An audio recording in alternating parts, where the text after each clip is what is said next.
एक गरीब ब्राह्मण परिवार था जिसमें पति पत्नी और उनकी एक पुत्री थी। उनका जीवन सामान्य ही चल रहा था। जैसे जैसे वर्ष बीतते गए उनकी पुत्री भी धीरे धीरे बड़ी होने लगी। बढ़ती उम्र के साथ उसमें स्त्रियों के गुणों का भी विकास होने लगा था। वह देखने में अत्यंत ही सुंदर, सुशील और सर्वगुण संपन्न थी, लेकिन गरीब होने के कारण उनका विवाह नहीं हो पा रहा था। एक दिन उस ब्राह्मण के घर एक साधु महाराज पधारे। ब्राह्मण पुत्री की सेवा से साधु महाराज का मन बहुत प्रसन्न हुआ और उन्होंने कन्या को लंबी उम्र का आशीर्वाद तो दिया, साथ ही यह भी बताया कि उसके हथेली में विधवा योग है। इस बात से चिंतित होकर दीन ब्राह्मण ने पंडित से पूछा, पुत्री के इस वैधव्य दोष का निवारण कैसे होगा। साधु महाराज ने कुछ देर विचार करने के बाद अपनी अंतर्दृष्टि से ध्यान करके बताया कि कुछ दूरी पर एक गांव में सोना नाम की धोबिन जात की एक महिला अपने बेटे और बहू के साथ रहती है, जो बहुत ही आचार विचार और संस्कार संपन्न तथा पतिपरायण है। यदि यह कन्या उसकी सेवा करे और वह महिला इसकी शादी में अपने मांग का सिंदूर लगा दे, उसके बाद इस कन्या का विवाह हो तो इस कन्या का वैधव्य योग मिट सकता है। साधु ने यह भी बताया कि वह महिला कहीं आती जाती नहीं है। यह बात सुनकर ब्राह्मणी ने अपनी बेटी से धोबिन की सेवा करने की बात कही। अगले दिन कन्या प्रातःकाल ही उठकर सोना धोबिन के घर जाकर साफ सफाई और अन्य सारे काम करके अपने घर वापस आ जाती। एक दिन सोना धोबिन अपनी बहू से पूछती है कि तुम तो सुबह ही उठकर सारे काम कर लेती हो और पता भी नहीं चलता। बहू ने कहा, माँ जी, मैंने तो सोचा कि आप ही सुबह उठकर सारे काम खुद ही खत्म कर लेती हो। मैं तो देर से उठती हूँ। इस पर दोनों सास बहू निगरानी करने लगी कि कौन है जो सुबह ही घर का सारा काम करके चला जाता है। कई दिनों के बाद धोबिन ने देखा कि एक कन्या मुंह अंधेरे घर में आती है और सारे काम करने के बाद चली जाती है। जब वह जाने लगी तो सोना धोबिन उसके पैरों पर गिर पड़ी। पूछने लगी कि आप कौन हैं और इस तरह छुपकर मेरे घर की चाकरी क्यों करती है। तब कन्या ने साधु द्वारा कही गई सारी बात बताई। सोना धोबिन पतिपरायण थी, उसमें तेज था। वह तैयार हो गई। सोना धोबिन के पति थोड़ा अस्वस्थ थे। उसने अपनी बहू से अपने लौट आने तक घर पर ही रहने को कहा। सोना धोबिन ने जैसे ही अपने मांग का सिंदूर उस कन्या की मांग में लगाया, उसका पति मर गया। उसे इस बात का पता चल गया। वह घर से निराजल ही चली थी। यह सोचकर कि रास्ते में कहीं पीपल का पेड़ मिलेगा तो उसे भंवरी देकर और उसकी परिक्रमा करके ही जल ग्रहण करेगी। उस दिन अमावस्या थी। ब्राह्मण के घर मिले हुए पकवान की जगह उसने ईंट के टुकड़ों से 108 बार भंवरी देकर 108 बार पीपल के पेड़ की परिक्रमा की और उसके बाद जल ग्रहण किया। ऐसा करते ही उसके पति के मुर्दा शरीर में वापस जान आ गई। धोबिन का पति वापस जीवित हो गया। इसलिए माना जाता है कि इस दिन व्रत आदि करने से पुण्य फल की प्राप्ति होती है। अतः जो व्यक्ति अमावस्या के दिन 108 वस्तुओं की भंवरी देकर सोना धोबिन और गौरी गणेश का पूजन करता है, उसे अखंड सौभाग्यवती की फल प्राप्त होती है। तीन पनौती अमावस्या व्रत कथा। एक गांव में सास और बहू अकेले रहते थे और उनका बेटा विदेश में कमाने के लिए गया था। सास और बहू बहुत अच्छे से रहते थे। दोनों एक दूसरे की देखभाल करते थे। एक दिन बहू ने खाना नहीं खाया तो सास ने बहू से पूछा कि आज तुमने खाना क्यों नहीं खाया। तब बहू ने कहा कि सासू माँ, आज मेरा 3 पनौती अमावस्या का व्रत है, इसलिए मैंने खाना नहीं खाया। तब सासू माँ ने कहा कि बहू, ये व्रत क्या होता है और यह व्रत करने से क्या फल मिलता है, मुझे भी समझाओ। तब बहू ने कहा कि सासू माँ, 3 पनौती अमावस्या का व्रत करने से बहुत पुण्य मिलता है। घर में अन्न धन की प्राप्ति होती है, सुख शांति रहती है तथा अटल सुहाग मिलता है और पुत्र प्राप्ति होती है। इस व्रत में प्रत्येक वर्ष अलग अलग खाना खाया जाता है और विष्णु भगवान के मंदिर में चढ़ावा चढ़ाया जाता है। या फिर किसी ब्राह्मण को दान दिया जाता है। इस व्रत में पहले साल शक्कर, घी और चावल से बना खाना खाया जाता है। पहले साल व्रत पूर्ण होने के बाद 1.25 किलो चावल और 1 कटोरी घी तथा 1 कटोरी शक्कर का दान किसी ब्राह्मण को दिया जाता है। दूसरे साल जौ, घी और शक्कर से बना खाना खाया जाता है। जब दूसरे साल व्रत पूर्ण हो जाए तो 1.25 किलो जौ, 1 कटोरी घी तथा 1 कटोरी शक्कर किसी मंदिर में चढ़ाया जाता है। फिर ब्राह्मण को दान दिया जाता है। तीसरे साल गुड़, तिल और घी से बने व्यंजन खाए जाते हैं। जब तीसरे साल व्रत पूर्ण हो जाए तो आधा किलो तिल, गुड़ तथा 1 कटोरी घी किसी मंदिर में चढ़ाया जाता है। फिर किसी ब्राह्मण को दान दिया जाता है। इसी ही 3 पनौती अमावस्या व्रत कहा जाता है। फिर बहू ने कहा कि इस व्रत का अगर संकल्प लेते हैं तो इसे पूरा करना जरूरी होता है। अगर पूरा नहीं कर सकते हैं तो सास बहू में झगड़ा और घर में अशांति आती है।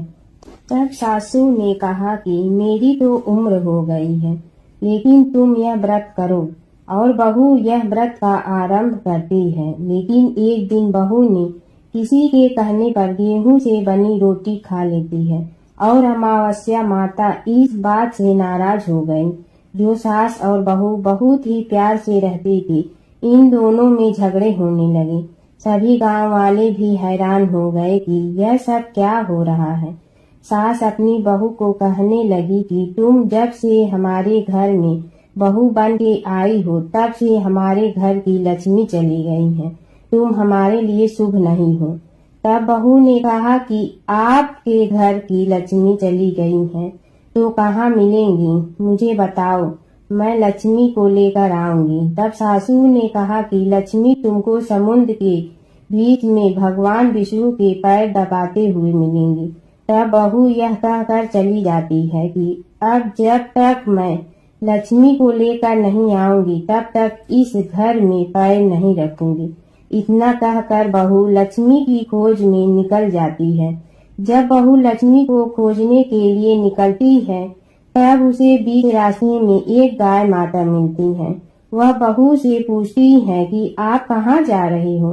तब बहू ने कहा कि हे गाय माता, मेरी सासू मुझे कहती है कि मेरे आने से उनके घर में अन्न धन की कमी हो गई है और उनके घर की लक्ष्मी चली गई है, तो मैं लक्ष्मी को लेने जा रही हूँ। तब गाय माता ने कहा कि हे बेटी, अगर तुम जा रही हो तो भगवान से मेरे बारे में भी पूछ लेना। तब बहू बोलती है कि ठीक है गाय माता, बताओ, मैं आपके बारे में भी पूछ लूंगी। तब गाय माता बोलती है कि मेरा जब भी बछड़ा होता है वह मर जाता है, जिंदा नहीं रहता। तुम भगवान से पूछ लेना कि मेरे साथ ऐसा क्यों हो रहा है, मैंने ऐसा कौन से कर्म किए हैं। तब बहू बोली, गाय माता, मैं आपके बारे में जरूर पूछूंगी। यह कहकर बहू आगे बढ़ती है। अब आगे जाते ही बहू को एक घोड़ी मिलती है जिसके गले में घंटी बंधी हुई होती है। घोड़ी ने भी कहा कि बेटी, तुम मेरे दुख का निवारण भी भगवान से पूछ लेना। तब बहू ने कहा जरूर पूछ लूंगी। यह कहकर बहू आगे बढ़ती है। आगे जाते ही बहू को एक अंधा और बहरा बुजुर्ग मिलता है।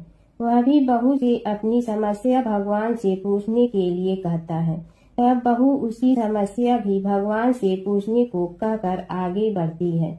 आगे जाते ही बहू को एक बूढ़ी औरत मिलती है जो हाथ और पैर से अपाहिज होती है। वह भी बहू से अपनी समस्या भगवान को पूछने के लिए कहती है। तब बहू उसकी समस्या को भी पूछने के लिए तैयार हो जाती है और आगे बढ़ती है। आगे जाते ही बहू थक जाती है और एक आम के पेड़ के नीचे बैठ जाती है। तब आम का पेड़ खुश होकर बहू से पूछता है कि बेटी, तुम कहाँ से आई और कहाँ जा रही हो। तो तब बहू बताती है वह लक्ष्मी को लेने जा रही है। तब पेड़ भी अपनी समस्या भगवान को पूछने के लिए कहता कि मेरे पेड़ पर लगे आम खट्टे ही क्यों होते हैं, इस बारे में भगवान को जरूर पूछना।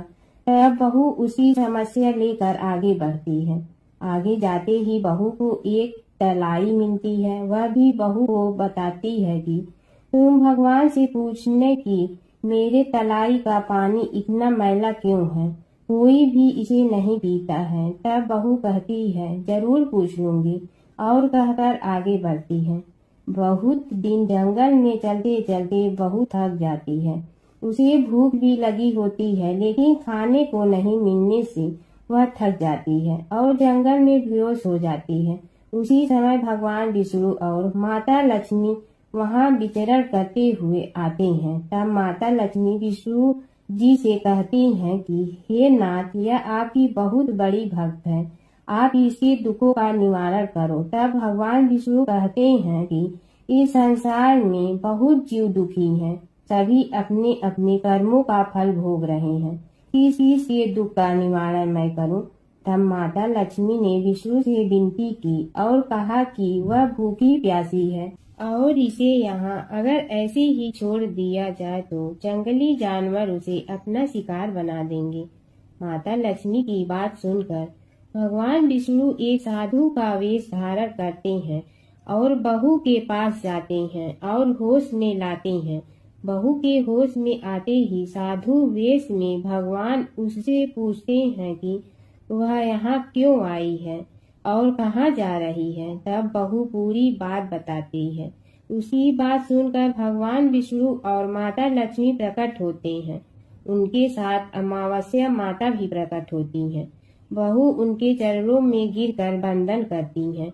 अमावस्या माता बहू को कहती हैं कि हे बेटी, तूने मेरे व्रत को खंडित किया है, इसी की सजा मिली है तुम्हें, लेकिन अब मैं तुम्हें माफ करती हूँ और तुम घर जाओ। तुम्हारा घर अन्न धन से संपन्न होगा, तुम्हारा घर सुंदर महल में बदल जाएगा और तुम्हारी सभी मनोकामना पूर्ण होगी। यह सब होने के पश्चात बहू रास्ते में जो भी मिला उन सभी को दुखों का निवारण करने के लिए विनती करती है। तब भगवान विष्णु बोलते हैं कि गाय ने कभी अपना दूध किसी को नहीं पिलाया, उस वजह से उसके बछड़े जिंदा नहीं रहते हैं।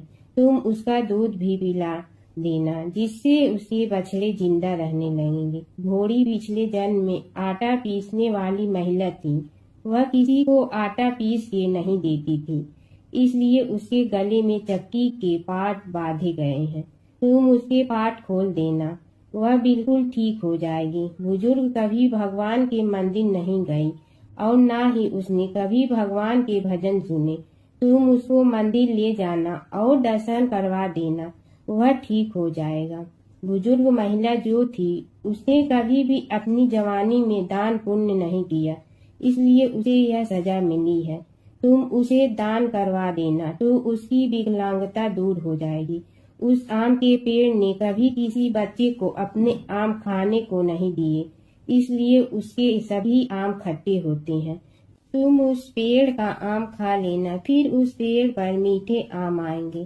तलाई का पानी पिछले जन्म में देवरानी जेठानी थी, वह हमेशा झगड़ती रहती थी, इसलिए उसका पानी मैला है। तुम उसका पानी पी लेना, वह तलाई शुद्ध हो जाएगी। बहू ने भगवान विष्णु, माता लक्ष्मी और अमावस्या माता को नमन करके घर जाने के लिए निकलती हैं और रास्ते में उसे जो जो भी मिला उनके सभी समस्या भगवान के कहे अनुसार दूर करती हैं। सभी उसे आशीर्वाद देते हैं। घर जाते ही उसका घर एक सुंदर महल में परिवर्तित हो जाता है तथा घर में अन्न धन भरा मिलता है।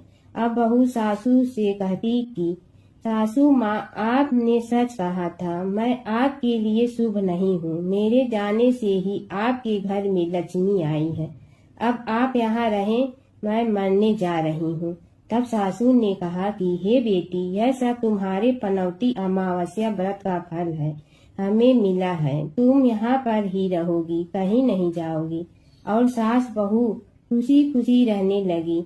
एक दिन उसका बेटा भी विदेश से लौट आया और घर में यह सब देखा। तब उसकी माँ ने सब बात उसे बताई। इस तरह वह लोग खुशी खुशी रहने लगे। एक समय की बात है, एक भाई बहन रहते थे। बहन का नियम था कि वह अपने भाई का चेहरा देखते ही खाना खाती थी। हर रोज वह सुबह उठती थी और जल्दी जल्दी सारा काम करके अपने भाई का मुंह देखने के लिए उसके घर जाती थी। एक दिन रास्ते में एक पीपल के नीचे गणेश जी की मूर्ति रखी थी।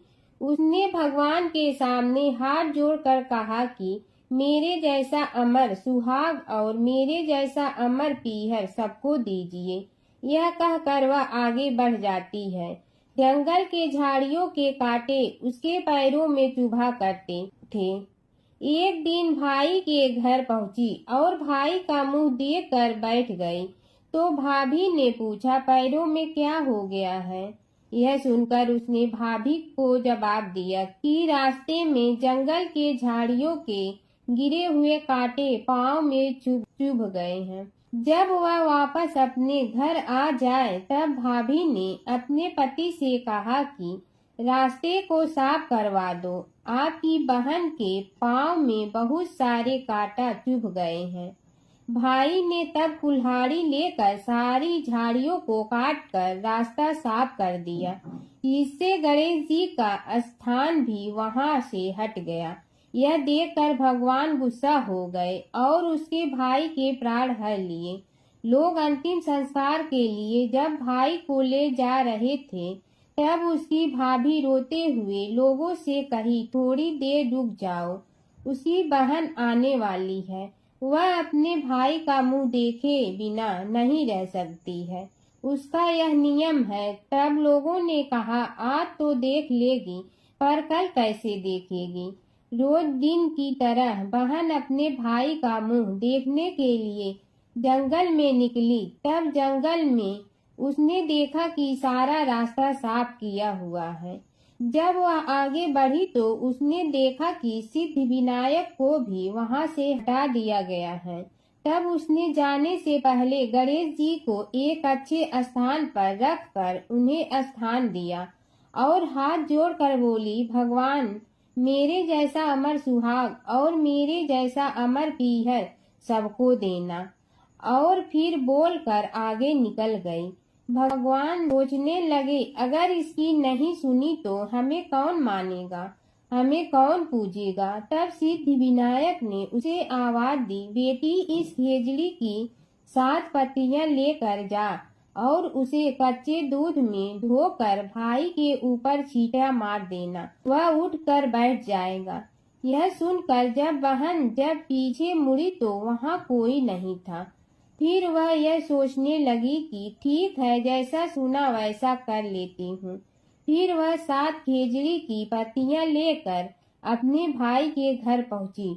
उसने देखा वहाँ कई लोग बैठे हुए हैं। भाभी बैठी रो रही है और भाई की लाश रखी है। तब उसने पत्तियों को बताए हुए नियम के तहत भाई के ऊपर इस्तेमाल किया। तब भाई उठकर बैठ गया। भाई बोला बहन से, मुझे बहुत ही गहरी नींद आ गई थी। तब बहन बोली, यह नींद किसी दुश्मन को भी न आए, और उसने सारी बात अपने भाई को बता दी। जमुना की कहानी। प्राचीन समय में एक गांव था जिसमें 2 बहनें रहा करती थी। एक बहन का नाम गंगा था तो दूसरी बहन का नाम जमुना था। एक बार दोनों बहनें एक साहूकार के खेत से गुजर रही थी तो जमुना ने 13 दाने जौ के तोड़ लिए, जिसे देख गंगा बोली कि तुझे तो ग्रहण लग गया, तूने चोरी की है। इस पर जमुना बोली कि अब मेरा ग्रहण कैसे धुलेगा? गंगा ने कहा कि तुझे 12 साल तक साहूकार के यहाँ नौकरी करनी पड़ेगी, तभी तेरा पाप धुलेगा और ग्रहण से मुक्ति मिलेगी। जमुना साहूकार के यहाँ नौकरी के लिए जाती है और अपने लिए काम मांगती है। साहूकार उसे काम पर रख लेता है, लेकिन काम करने से पहले जमुना उसे कहती है कि मैं सारे काम करूंगी लेकिन 4 काम नहीं करूंगी। जूठे बर्तन नहीं मांजूंगी, झाड़ू नहीं लगाऊंगी, बिस्तर नहीं बिछाऊंगी और दिया नहीं जलाऊंगी। 12 साल के बाद कुंभ का मेला लगा तो साहूकारनी भी कुंभ नहाने जाने लगी। जमुना ने उसे जाते देख कहा कि कुंभ के मेले में मेरी बहन गंगा मिलेगी तो उसे यह सोने का टक्का दे देना, इससे वह अपने हाथों में सुंदर चूड़ियां पहन लेगी। साहूकारनी ने कुंभ के मेले में गंगा को वह सोने का टका दे दिया। गंगा ने उनसे वह टका लेते हुए कहा कि मेरी बहन को कहना कि उसके 12 वर्ष पूरे हो गए हैं, अब वह वहां वापिस आ जा। साहूकार व साहूकारनी वापिस घर आए तब जमुना मटके में पानी भर रही थी। दोनों जमुना से बोले कि हमने सोने का वह टका तेरी बहन गंगा को दे दिया था और उसने कहा है कि तेरे 12 वर्ष पूरे हो गए हैं, इसलिए अब तुम वापिस जाओ। यह समाचार सुनते ही जमुना सहस्त्र धारा में बदल गई और बहने लगी। यमुना जी का यह रूप देखकर साहूकार और साहूकारनी परेशान हो गई थी। हमारे घर में जमुना माता ने काम किया, हमें तो अब ग्रहण लग गया है, हम यह ग्रहण कैसे उतारेंगे। जमुना भागकर गंगा माता के पास चली गई। गंगा ने जमुना से पूछा कि तुम साहूकारनी से पूछ कर आई हो या ऐसे ही बिना बताए आ गई। तब जमुना बोली कि मैं तो कुछ भी बताकर नहीं आई हूँ। गंगा ने कहा कि जा उन्हें धीरज दे आ, नहीं तो उन्हें जीवन भर असंतोष ही रहेगा। गंगा के कहने पर जमुना माता ने साहूकारनी को सपने में दर्शन दिए और कहा कि तुम दोनों उल्टे माथे क्यों पड़े हो, जाओ उठकर खाओ पियो। तब दोनों बोले कि हम कैसे उठें, हमें तो ग्रहण लगा है, क्योंकि हमने उल्टे सीधे और पता नहीं कितने नीच कार्य आपसे कराए हैं।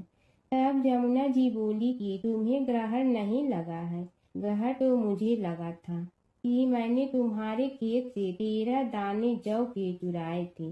मैं तो अपना ग्रहण उतारने तुम्हारे घर आई थी। मेरा ग्रहण तुम्हारे घर में 12 वर्ष तक रहने से उतर गया है और मेरी मुक्ति हो गई है। जमुना जी ने कहा कि तुम्हें कोई ग्रहण नहीं लगा है, उल्टे मेरे 12 वर्ष तक यहाँ रहने से तुम्हारी भी मुक्ति हो गई है। यह कहकर जमुना जी स्वप्न से चली गई। दोनों उठकर देखते हैं कि उनके घर में पहले से भी अधिक धन हो गया है। हे जमुना माता, जैसे आपने साहूकार व साहूकारनी की मुक्ति कराई, वैसे ही आप अपने सभी भक्तों की करना। प्राचीन काल की बात है। नैमिषारण्य क्षेत्र में ऋषि, महर्षि और साधु संतों का समाज जुड़ा था। उसमें श्री सूत जी भी विद्यमान थे। शौनक जी ने उनकी सेवा में उपस्थित होकर निवेदन किया कि हे अज्ञान रूप घोर तिमिर को नष्ट करने में करोड़ों सूर्यों के समान प्रकाशमान श्री सूत जी हमारे कानों के लिए अमृत के समान जीवन प्रदान करने वाले कथा तत्व का वर्णन कीजिए। हे सूत जी, हमारे हृदयों में ज्ञान के प्रकाश की वृद्धि तथा भक्ति, वैराग्य और विवेक की उत्पत्ति जिस कथा से हो सकती हो, वह हमारे प्रति कहने की कृपा कीजिए। शौनक जी की जिज्ञासा से सूत जी बड़े प्रसन्न हुए। पुरातन इतिहासों के स्मरण से उनका शरीर पुलकायमान हो रहा था। वे कुछ देर उसी स्थिति में विराजमान रहकर कुछ विचार करते रहे और अंत में बोले, शौनक जी, इस विषय में आपके चित्त में बड़ी जिज्ञासा है। आप धन्य हैं जो सदैव ज्ञान की प्राप्ति में तत्पर रहते हुए विभिन्न पुराण कथाओं की जिज्ञासा रखते हैं। आज मैं आपको ज्ञान के परम स्रोत रूप श्री गणेश जी का जन्म कर्म रूप चरित्र सुनाऊंगा। गणेश जी से ही सभी ज्ञानों, सभी विद्याओं का उद्भव हुआ है। अब आप सावधान चित्त से विराजमान हो। श्री गणेश जी के ध्यान और नमस्कार पूर्वक उनका चरित्र श्रवण करें। नमस्तस्मै गणेशाय ब्रह्मा विद्या प्रदायिनी यनागस्त्यसमः साक्षात विघ्न सागर सोसड़े। कैसे हैं वे श्री गणेश जो सभी प्रकार की ब्रह्म विद्याओं को प्रदान करने वाले अर्थात ब्रह्मा के सगुण और निर्गुण स्वरूप पर प्रकाश डालने और जीव ब्रह्मा का अभेद प्रतिपादन करने वाली विद्याओं के दाता हैं। वे विघ्नों के समुद्रों को महर्षि अगस्त के समान शोषण करने में समर्थ हैं। इसलिए उनका नाम विघ्न सागर शोषक के नाम से प्रसिद्ध है। मैं उन भगवान श्री गणेश जी को नमस्कार करता हूँ। प्रथम पूजा के अधिकारी श्री गणेश जी, यह कहकर सूत जी कुछ समय के लिए मौन हो गए और फिर बोले, शौनक जी, भगवान गणेश जी ही सर्वप्रथम पूजा प्राप्ति के अधिकारी हैं। किसी भी देवता की पूजा करो, पहले उनकी पूजा करो। शौनक जी ने निवेदन किया, हे भगवान, हे सूत, सर्वप्रथम यह बताने की कृपा कीजिए कि गणेश जी को प्रथम पूजा का अधिकार किस प्रकार प्राप्त हुआ। इस विषय में मेरी बुद्धि मोह को प्राप्त हो रही है कि सृष्टि रचयिता ब्रह्मा जी, पालन करता भगवान नारायण और संहार करता शिव जी में से किसी को प्रथम पूजा का अधिकारी क्यों नहीं माना गया। यह त्रिदेव ही तो सबसे बड़ा देवता माने जाते हैं। सूत जी ने कहा, शौनक जी, यह भी एक रहस्य ही है। देखो, अधिकार मांगने से नहीं मिलता, इसके लिए योग्यता होनी चाहिए। संसार में अनेकों देवी देवताएं पूजे जाते हैं। पहले जो जिसका इष्ट देव होता है वह उसी की पूजा किया करता है। इससे बड़े देवताओं के महत्व में कमी आने की आशंका उत्पन्न हो गई। इस कारण देवताओं में परस्पर विवाद होने लगा। वे उसका निर्णय प्राप्त करने के लिए शिव जी के पास पहुँचे और प्रणाम करके पूछने लगे, प्रभु, हम सब में प्रथम पूजा का अधिकारी कौन है। शिव जी सोचने लगे कि किसे प्रथम पूजा का अधिकारी माने। तभी उन्हें एक युक्ति सूझी। बोले, देवगण, इसका निपटारा बातों से नहीं तथ्यों से होगा। इसके लिए एक प्रतियोगिता रखनी होगी, शिव की परिक्रमा करने की प्रतियोगिता। देवगण उनका मुख देखने लगे, शंकित हृदय से सोचने लगे कि कैसी प्रतियोगिता रहेगी। यह शिव जी ने उनके मन के भाव ताड़ लिए, इसलिए सांत्वना भरे शब्दों में बोले, घबराओ मत, कोई कठिन परीक्षा नहीं ली जाएगी। बस इतना ही कि सभी अपने अपने वाहनों पर चढ़कर संसार की परिक्रमा करो और फिर यहाँ लौट आओ। जो पहले लौटेगा वही सर्वप्रथम पूजा का अधिकारी होगा। अब क्या देर थी, सभी अपने अपने वाहन पर चढ़कर दौड़ पड़े।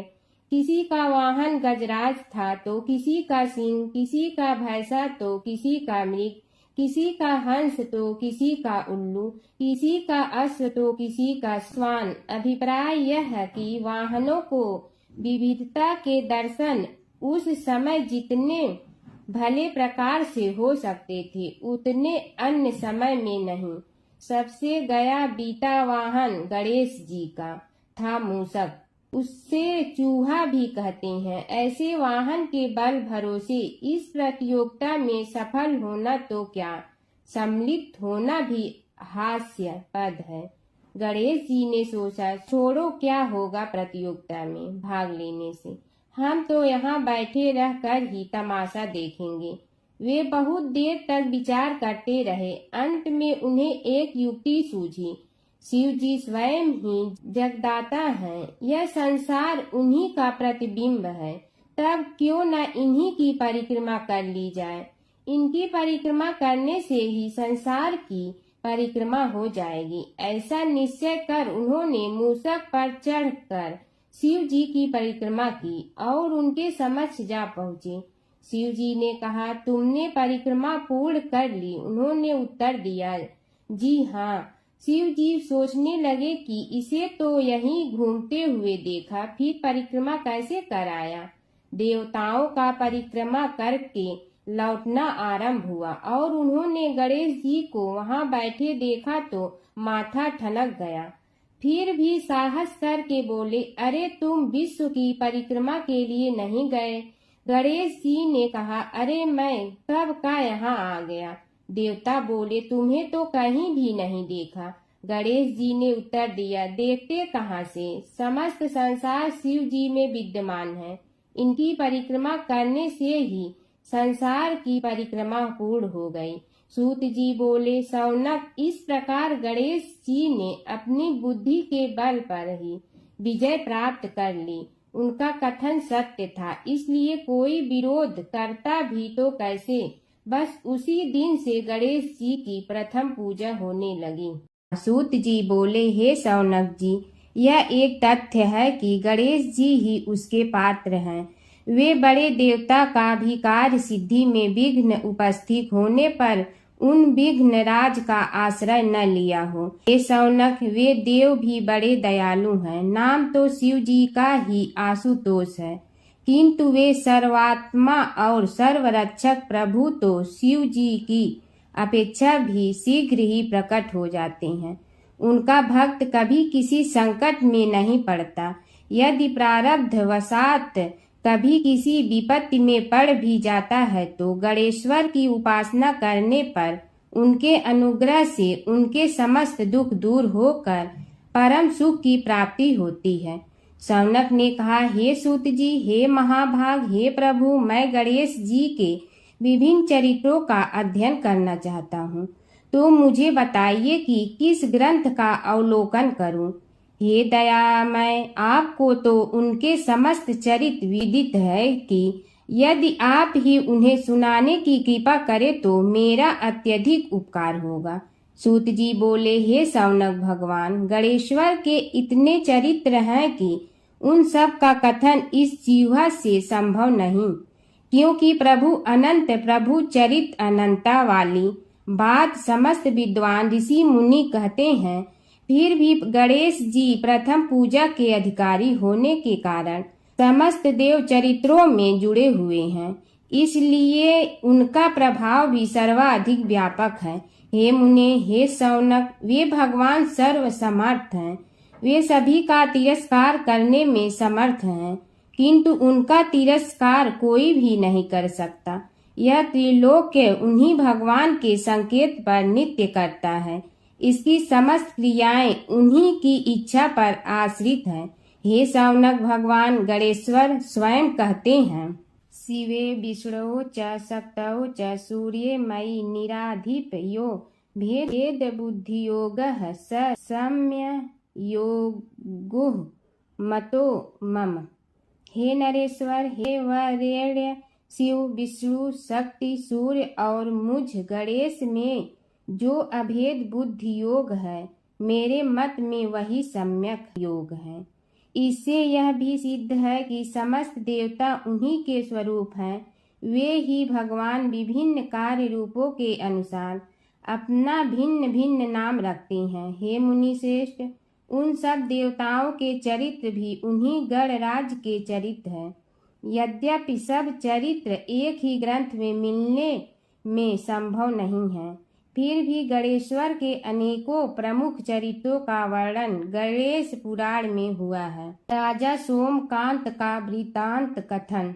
शौनक जी ने पूछा, हे प्रभु, गणेश पुराण का आरंभ किस प्रकार हुआ, यह मुझे बताने की कृपा करे। इस पर सूत जी ने कहने लगे, हे शौनक, यद्यपि गणेश पुराण है तो बहुत प्राचीन, क्योंकि भगवान गणेश्वर तो आदि हैं। न जाने कब से गणेश जी अपने उपासकों पर कृपा करते चले आ रहे हैं। उनके अनंत चरित्र हैं, जिनका संग्रह एक महापुराण का रूप ले सकता है। उसे एक बार भगवान नारायण ने नारद जी को और भगवान ने शंकर और जगन जननी पार्वती जी को सुनाया था। बाद में वही पुराण संक्षेप रूप में ब्रह्मा जी ने महर्षि वेद व्यास को सुनाया और फिर व्यास जी ने महर्षि भृगु को सुनाया। भृगु ने कृपा करके सौराष्ट्र के एक राजा सोमकांत को सुनाया था। तब से वह पुराण अनेक कथाओं में विस्तृत होता रहा और अनेक कथाओं से रहित होता हुआ अनेक रूप में प्रचलित है। शौनक जी ने पूछा, भगवान, आप यह बताने का कष्ट करें कि राजा सोमकांत कौन था। उसने महर्षि से गणेश पुराण का श्रवण कहाँ किया था, उस पुराण के श्रवण से उसे क्या क्या उपलब्धियां हुई। हे नाथ, मुझे श्री गणेश्वर की कथा के प्रति उत्कंठा बढ़ती ही जा रही है। सूत जी बोले, हे शौनक, सौराष्ट्र के देवनगर नाम की एक प्रसिद्ध राजधानी थी। वहाँ का राजा सोमकांत था। वह अपनी प्रजा का पुत्र के समान पालन करता था। वह वेद ज्ञान संपन्न, शस्त्र विद्या में पारंगत एवं प्रबल प्रतापी राजा, समस्त राजाओं में मान्य तथा अत्यंत वैभवशाली था। उसका ऐश्वर्य कुबेर के भी ऐश्वर्य को लज्जित करता था। उसने अपने पराक्रम से अनेकों देश जीत लिए थे। उसकी पत्नी अत्यंत रूपवती, गुणवती, धर्माज्ञा एवं पतिव्रत धर्म का पालन करने वाली थी। वह सदैव अपने प्राणनाथ की सेवा में लगी रहती थी। उसका नाम सुधर्मा था। जैसे वह प्रतिव्रता थी, वैसे ही राजा भी एक पत्नी व्रता का पालन करने लगा। उसके हेमकांत नामक एक सुंदर पुत्र था। वह भी सभी विद्याओं का ज्ञाता और अस्त्र शस्त्रादि के अभ्यास में निपुण हो गया था। यह सभी श्रेष्ठ लक्षणों से संपन्न, सद्गुणी एवं प्रजा जनों के हितों का अत्यंत पोषक था। इस प्रकार राजा सोमकांत स्त्री, पुत्र, पशु, वाहन, राज्य एवं प्रतिष्ठा आदि से सब प्रकार सुखी था। उसे दुख तो था ही नहीं। सभी राजागण उसका हार्दिक सम्मान करते थे तथा उसकी श्रेष्ठ कीर्ति भी संसार व्यापी थी। परंतु युवावस्था के अंत में सोमकांत को घृणित कोष्ठ रोग हो गया। उसके अनेक उपचार किए गए किंतु कोई लाभ नहीं हुआ। रोग शीघ्रता से बढ़ने लगा और उसके कीड़े पड़ गए। जब रोग की अधिक वृद्धि होने लगी और उसका कोई उपाय न हो सका तो राजा ने मंत्रियों को बुलाकर कहा, सुव्रतो, जाने किस कारण यह रोग मुझे पीड़ित कर रहा है। अवश्य ही यह किसी पूर्व जन्म के पाप का फल होगा। इसलिए मैं अब अपना समस्त राजपाट छोड़कर वन में रहूंगा। मेरे पुत्र हेमकांत को मेरे समान मानकर राज्य शासन का धर्म पूर्वक संचालन कराते रहें। यह कहकर राजा ने शुभ दिन दिखवाकर अपने पुत्र हेमकांत को राज्य पद पर अभिषेक किया और अपनी पत्नी सुधर्मा के साथ निर्जन वन की ओर चल दिया। प्रजापालक राजा के वियोग में समस्त प्रजा जन अश्रु बहाते हुए उनके साथ चले गए। राज्य की सीमा पर पहुंचकर राजा ने अपने पुत्र अमात्यगण और प्रजा जनों को समझाया, आप सब लोग धर्म के जानने वाले, श्रेष्ठ आचरण में तत्पर एवं सहृदय हैं। यह संसार तो वैसे भी परिवर्तनशील है। जो आज है वह कल नहीं था और आने वाले कल में भी नहीं रहेगा। इसलिए मेरे जाने से दुख का कोई कारण नहीं है।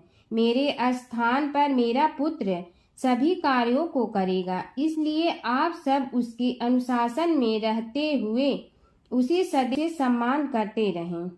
फिर पुत्र से कहा, बेटा, यह स्थिति सभी के समझ आती रही है। हमारे पूर्व पुरुष भी परंपरागत रूप से वृद्धावस्था आने पर वन में जाते रहे हैं।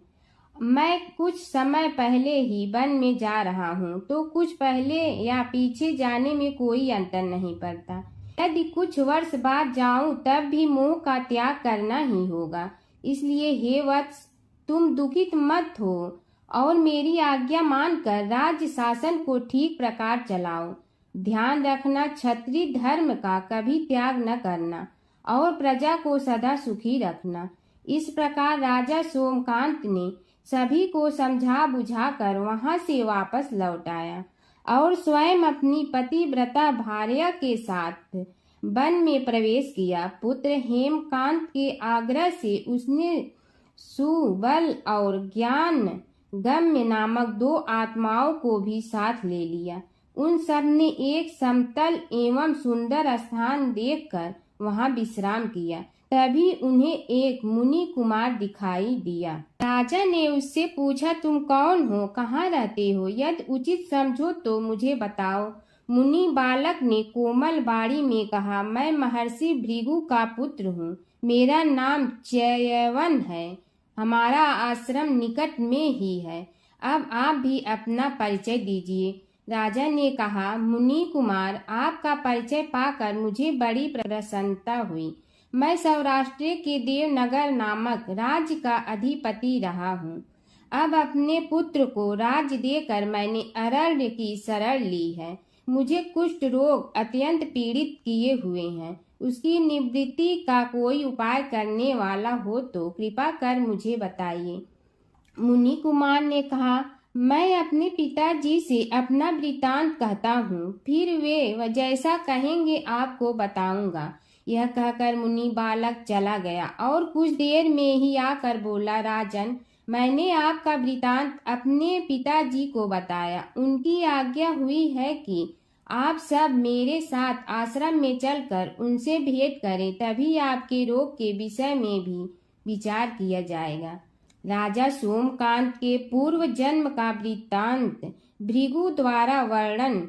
राजा अपनी पत्नी और अमात्यों के सहित च्यवन के साथ साथ भृगु आश्रम में जा पहुंचा और उन्हें प्रणाम कर बोला, हे भगवान, हे महर्षि, मैं आपकी शरण हूँ। आप मुझ कुष्ठी पर कृपा कीजिए। महर्षि बोले, राजन, यह तुम्हारे किसी पूर्व जन्म कृत पाप का ही उदय हो गया है। इसका उपाय मैं विचार करके बताऊंगा। आज तो तुम सब स्नान आज से निवृत्त होकर रात्रि विश्राम करो। महर्षि की आज्ञा अनुसार सबने स्नान, भोजन आदि के उपरांत रात्रि व्यतीत की और प्रातः काल स्नान आदि नित्य कर्मों से निवृत्त होकर महर्षि की सेवा में उपस्थित हुए। महर्षि ने कहा, राजन, मैंने तुम्हारे पूर्व जन्म का वृतांत जान लिया हूँ और यह भी विदित कर लिया है कि किस पाप के फल से तुम्हें इस रोग की प्राप्ति हुई है। यदि तुम चाहो तो उसे सुना दूं। राजा ने हाथ जोड़कर निवेदन किया, बड़ी कृपा होगी मुनिनाथ, मैं उसे सुनने के लिए उत्कंठित हूँ। महर्षि ने कहा, तुम पूर्व जन्म में एक धनवान वैश्य के लाडले पुत्र थे। वह वैश्य विंध्याचल के निकट कौलहार नामक ग्राम में निवास करता था। उसकी पत्नी का नाम सुलोचना था। तुम उसी वैश्य दंपत के पुत्र हुए। तुम्हारा नाम कामद था। तुम्हारा लालन पालन बड़े लाड चाव से हुआ। उन्होंने तुम्हारा विवाह एक अत्यंत सुंदरी वैश्य कन्या से कर दिया था, जिसका नाम कुटुम्बिनी था। यद्यप तुम्हारी भार्या सुशीला थी और तुम्हें सदैव धर्म में निरत देखना चाहती थी, किंतु तुम्हारा स्वभाव वासनांध होने के कारण दिन प्रतिदिन उज्जवल होता जा रहा था। किंतु माता पिता भी धार्मिक थे, इसलिए उनके सामने तुम्हारी उज्ज्वलता दबी रही। परंतु माता पिता की मृत्यु के बाद तुम निरंकुश हो गए और अपनी पत्नी की बात भी नहीं मानते थे। तुम्हें अनाचार में प्रवृत्त देखकर उसे दुख होता था, तो भी उसका कुछ बस न चलता था। तुम्हारी उन्मत्तता चरम सीमा पर थी। अपनों से भी द्वेष और क्रूरता का व्यवहार किया करते थे। हत्या आदि कराते थे। तुम्हारे लिए सामान्य बात हो गई। पीड़ित व्यक्तियों ने तुम्हारे विरुद्ध राजा से पुकार की। अभियोग चला और तुम्हें राज्य की सीमा से भी बाहर चले जाने का आदेश हुआ। तब तुम घर छोड़कर किसी निर्जन वन में रहने लगे। उस समय तुम्हारा कार्य लोगों को लूटना और हत्या करना ही रह गया।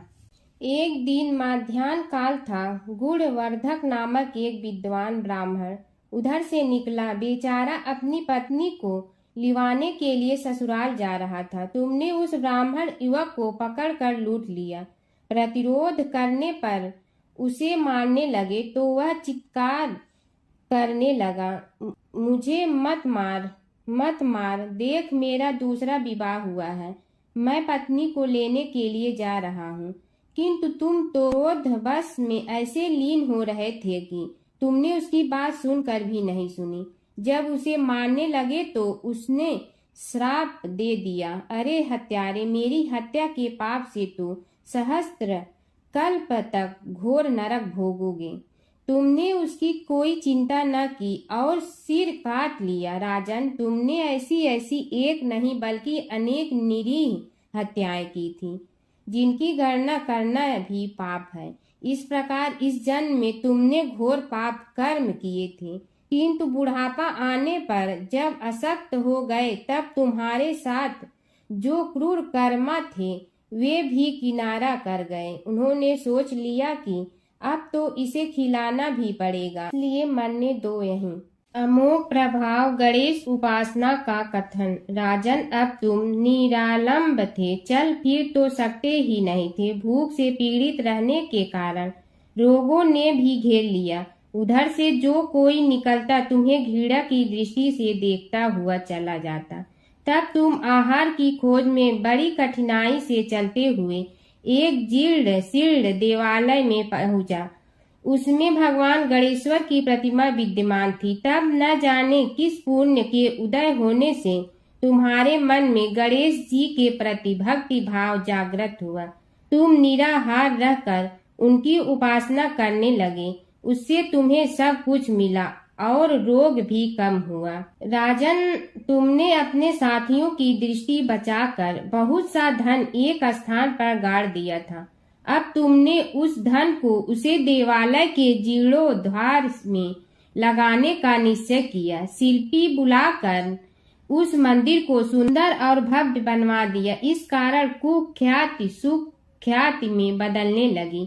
फिर यथा समय तुम्हारी मृत्यु हुई। यमदूतों ने पकड़कर तुम्हें यमराज के समक्ष उपस्थित किया। यमराज तुमसे बोले, जीव, तुमने पाप और पुण्य दोनों ही किए हैं और दोनों का ही भोग तुम्हें भोगना है, किंतु पहले पाप का फल भोगना चाहते हो पुण्य का। इसके उत्तर में तुमने प्रथम अपने पुण्य कर्मों के भोग की इच्छा प्रकट की और इसीलिए उन्होंने तुम्हें राजकुल में जन्म लेने के लिए भेज दिया। पूर्व जन्म में तुमने भगवान गणाध्यक्ष का सुंदर एवं भव्य मंदिर बनवाया था, इसलिए तुम्हें सुंदर देह की प्राप्ति हुई। यह कहकर महर्षि भृगु कुछ रुके। उन्होंने देखा कि राजा को इस वृतांत पर शंका हो रही है। तभी महर्षि के शरीर में असंख्य विकराल पक्षी उत्पन्न होकर राजा की ओर झपटे।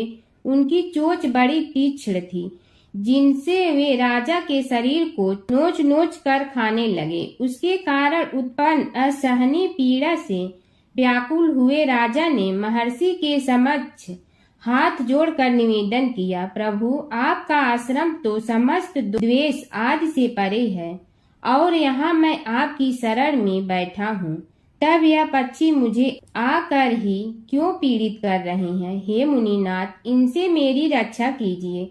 महर्षि ने राजा के अंतर्वचन सुनकर सांत्वना देते हुए कहा, राजन, तुमने मेरे वचनों में शंका की थी और जो मुझ सत्यवादी के कथन में शंका करते हैं उसे खाने के लिए मेरे शरीर से इसी प्रकार पक्षी प्रकट हो जाते हैं, जो कि मेरे हुंकार करने पर भस्म हो जाया करते हैं। यह कर महर्षि ने हुंकार की और तभी वे समस्त पक्षी भस्म हो गए। राजा श्रद्धावनत होकर उनके समक्ष अश्रुपात करता हुआ बोला, प्रभु, अब आप पाप से मुक्त होने का उपाय कीजिए। महर्षि ने कुछ विचार कर कहा, राजन, तुम पर भगवान गणेश्वर की कृपा सहज रूप से है और वे ही प्रभु तुम्हारे पापों को भी दूर करने में समर्थ हैं। इसलिए तुम उनके पाप नाशक चरित्रों का श्रवण करो। गणेश पुराण में उनके चरित्रों का भले प्रकार वर्णन हुआ है, अतएव तुम श्रद्धा भक्ति पूर्वक उसी को सुनने में चित्त लगाओ। राजा ने प्रार्थना की, महामुनि, मैंने गणेश पुराण का नाम भी आज तक नहीं सुना, तो उनके सुनने का सौभाग्य कैसे प्राप्त कर सकूंगा? हे नाथ, आपसे अधिक ज्ञानी और प्रकांड विद्वान और कौन हो सकता है? आप ही मुझ पर कृपा कीजिए। महर्षि ने राजा की दीनता देखकर उसके शरीर पर अपने कमंडल का मंत्रपूत जल छिड़का, तभी राजा को एक छींक आई और नासिका से एक अत्यंत छोटा काले वर्ण का पुरुष बाहर निकल आया। देखते देखते वह बढ़ गया। उसके भयंकर रूप को देखकर राजा कुछ भयभीत हुआ, किंतु समस्त आश्रमवासी वहां से भाग गए। वह पुरुष महर्षि के समक्ष हाथ जोड़कर खड़ा हो गया। उन्हें उसकी ओर देखा और कुछ उच्च स्वर में बोले, तू कौन है, क्या चाहता है? वह बोला, मैं साक्षात पाप हूँ। समस्त पापियों के शरीर में मेरा निवास है। आपके मंत्रपूत जल के स्पर्श से मुझे विवश होकर राजा के शरीर से बाहर निकलना पड़ा है। अब मुझे बड़ी भूख लगी है, बताइए क्या खाऊं और कहाँ रहूं? महर्षि बोले, तू उस आम के अवकाश स्थान में निवास कर और उसी वृक्ष के पत्ते खाकर जीवन निर्वाह कर। यह सुनते ही वह पुरुष आम के वृक्ष के पास पहुंचा, किंतु उसके स्पर्श मात्र से वह वृक्ष जलकर भस्म हो गया। फिर जब पाप पुरुष को रहने के लिए कोई स्थान दिखाई न दिया तो वह भी अंतर्हित हो गया। जय शिव ओंकारा प्रभु, जय शिव ओंकारा। ब्रह्मा विष्णु सदाशिव अर्धांगी धारा। जय शिव ओंकारा। एकानन चतुरानन पंचानन राजे। हंसासन गरुड़ासन वृषवाहन साजे। जय शिव ओंकारा। दो भुज चार चतुर भुज दस भुज अति सोहे। तीनों रूप निरखते त्रिभुवन जन मोहे। जय शिव ओंकारा। अक्षमाला बनमाला मुंड मलाधारी। चंदन मृग मद सोहे भोले शुभकारी। जय शिव ओंकारा। श्वेतांबर पीतांबर बागंबर अंगे। ब्रह्मादिक सनकादिक प्रेतादिक संगे। जय शिव ओंकारा। कर के मध्य कमंडलु और त्रिशूलधारी। सुखकारी दुखहारी जग पालनकारी। जय शिव ओंकारा। ब्रह्मा विष्णु सदाशिव जानत अविवेका। रणवाचर में शोभित ए तीनों एका। जय शिव ओंकारा। त्रिगुण स्वामी जी की आरती जो कोई नर गावे। कहत शिवानंद स्वामी मन वांछित फल पावे। जय शिव ओंकारा। प्रभु जय शिव ओंकारा।